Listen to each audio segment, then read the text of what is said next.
all my algebra homework. Nuts to school. I'd like to quit. What you kicking for? She only kept you an hour this time. Well, who wants to spend an hour just to find out what X equals? Well, you found out, didn't you? So what? I'm sick of school. I want to be practical. I want to work. For crying out loud, don't you get enough work in school? Oh, rats, not that kind of work. I mean real work. Why, I can learn more about airplanes and motors in the garage than I can in school. I tell you... That's Ray! Hiya, Hi, Ray! Uncle Ray. Hi, Uncle Ray. Hiya there, gang. Long time no see, Ray. Yeah, busy as ever? Well, said you'd be in today. Hey, watch out there, Dr. Jack. You don't blow up the shop. Come on over here. I want to talk business. Business? Oh, trouble with the plane? No, it's about school. I want to quit and get a job. I thought you wanted to be an aviator. Well, that's just it. If you could get me a job around the airport, I'd be learning all the right things. Without spending hours and hours at algebra and science and all that junk. I'd be getting in a lot of good groundwork. Oh, wait a minute. You need more than that. Groundwork's all well and good, but you get the biggest part of that in school. It's the early training and preparation that counts. If you don't have things all figured out right in the first place, you'll never make a good pilot. Many's a tough spot I've been in when I've had a chance to use the things I learned in school. And just lately, too. You mean on the coast, Ron? Well, on the last trip, we had a pretty bad storm. Did anything happen? No, but something could have happened. What? Tell us all about that trip, Ray. Oh, wait a minute. That's too big an order. Oh, is it? Come on, be good stuff. What was the first thing you did, Ray? Well, it started out just like any other trip. I went to the airport an hour early to visit the operations room.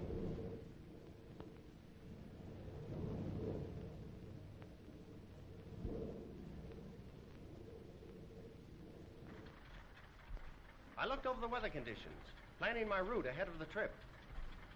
That's where your geography came in handy, huh? You bet. So while I'm gathering this information and filling out my flight plan, the ship's being thoroughly worked over and inspected by a staff of trained mechanics. You can see there, Monk, how the training in mechanical classes now is a big help in aviation ground school later on.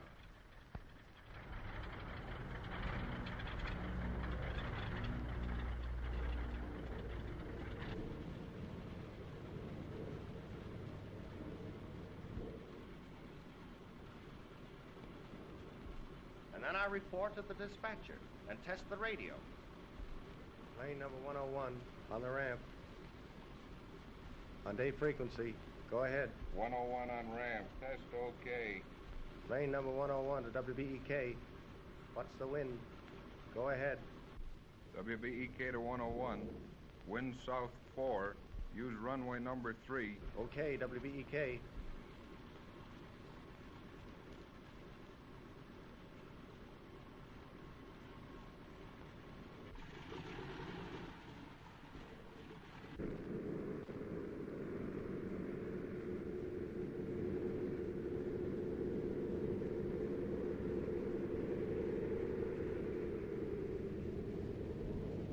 Just before we take off, Norton, my co-pilot, tests the motors while I take a look at the instruments and controls. Everything's clear and away we go.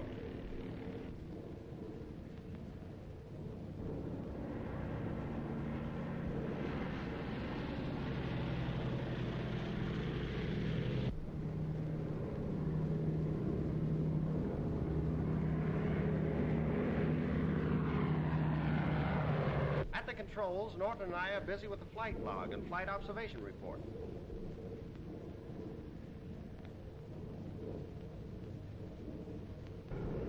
We give all our information to ground stations by radio, including our height, position, temperatures, wind speed, and direction. How can a plane in the air tell how fast the wind's going? I'm afraid I can't explain that without going into higher mathematics. When you fellows get into trigonometry and calculus and other advanced courses, you'll find that things like that will be easy. Easy? Sure. Because you'll be learning how to think. You can imagine how fast a fellow has to figure when he's 10,000 feet up in a storm with a 200-mile-an-hour plane on his hands. The pilot has to know what to do and when to do it. That's the spot I was in on one trip. My radio report showed a low ceiling. That means poor visibility. We'll have to go in on the radio beam. What's a radio beam? That's a set of signals sent out by radio beam stations along our route to keep us on course. What kind of signals? Well, that depends. When I'm on my direct route, I hear a long dash, like this in my earphone. If I go to the left of my course, I hear a series of dot dashes, like this.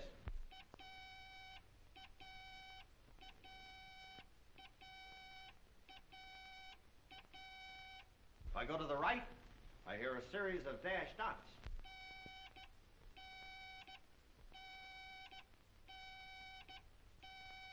In either case, I know I'm not headed straight for the airport, so I change my course until I hear the long dash again. And that long dash is going to lead us to a perfect landing. I check my instruments. The artificial horizon shows we're flying on even keel. The altimeter registers 1,200 feet. The airspeed indicator shows we're going just a little over 100 miles an hour and headed right at the beam station. Now the signal fades. I'm right over the beam station in what's called the cone of silence. But in a second, I'm on the opposite leg of the beam and hear the long dash again. I know I'm just past the field. I fly out along the beam, away from the field, for 4 minutes. Now I turn. I'm still at 1,200 feet. And I know I'm 4 minutes away from the field, flying at 100 miles an hour. So I nose her down. In 4 minutes, losing 300 feet a minute, we should be just over the end of the runway. Down we go. 1,000 feet. 900. 800 feet. 700 feet. There's a runway. Now we're settling fast. 300 feet. 100 feet.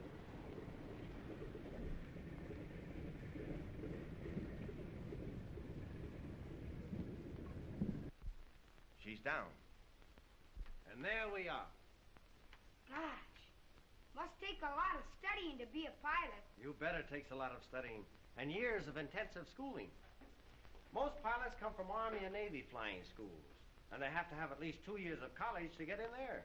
That's where high school work helps out. You said it. The future pilot has to know the theory of flying on paper before he ever gets a ship. And he has 1,000 hours flying experience before he can even be a co-pilot. Gee, 1,000 hours. Looks like everyone connected with aviation, or any other business or profession, needs to go to school plenty. That's right, Jack. As a doctor, you'll have some mighty important work to do. The science of medicine's young.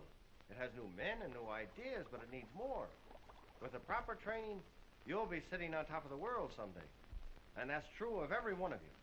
Boy, when I think what a chance you fellows have to do things, why, there's no limit for you. If you'll just get on the job of learning how to think. Gosh, to think that someday you fellows will be telling the world what kind of food to eat, and what clothes to wear. And how to make cars better. Right, and all the other things that change with time and progress. Now just remember this, fellows. If you develop your minds now while you're young, you'll be the ones to design the world of tomorrow.